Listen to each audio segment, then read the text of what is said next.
C'est un président de la République au plus bas dans les sondages qui est venu vanter son bilan. Je veux insister aussi sur ce qui va mieux. Alors c'est vrai, quand le président dit « ça va mieux », quand il y a tant de difficultés, on se demande s'il voit bien, s'il écoute bien, s'il a bien pris conscience des réalités. Eh bien oui, ça va mieux. Des regrets sur la déchéance de nationalité. Empêtré dans des réformes comme la loi El Khomri, François Hollande affirme que le texte ne sera pas retiré, qu'il y aura même des aménagements. Je réformerai tous les jours de mon mandat.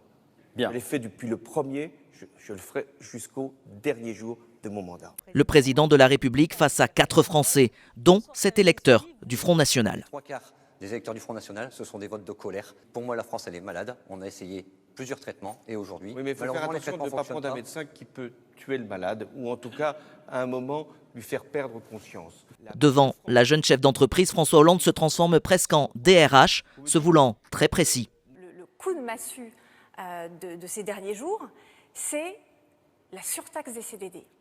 Moi, Monsieur le Président, j'ai besoin des CDD.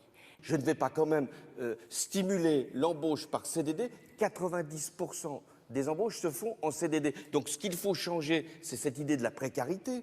Vous ne pouvez pas à la fois dire la jeunesse est dans la précarité et en même temps ne pas leur donner la possibilité d'être embauchés en CDI. Le chef de l'État dialoguera avec la mère d'un djihadiste tué et s'entretiendra avec un jeune du mouvement Nuit debout, message adressé à l'ensemble de la jeunesse. Moi je trouve légitime que la jeunesse, aujourd'hui, par rapport au monde tel qu'il est, mais même par rapport à la politique telle qu'elle est, veuille s'exprimer, veuille dire son mot.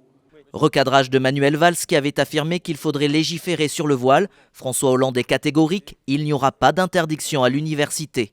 Revenant sur le mouvement lancé par l'ambitieux Emmanuel Macron, le chef de l'État explique que le ministre de l'économie est sous son autorité. Il doit être dans l'équipe, sous mon autorité. Il l'est ? Oui, il est dans l'équipe et il est sous mon autorité. Vous en êtes sûr ?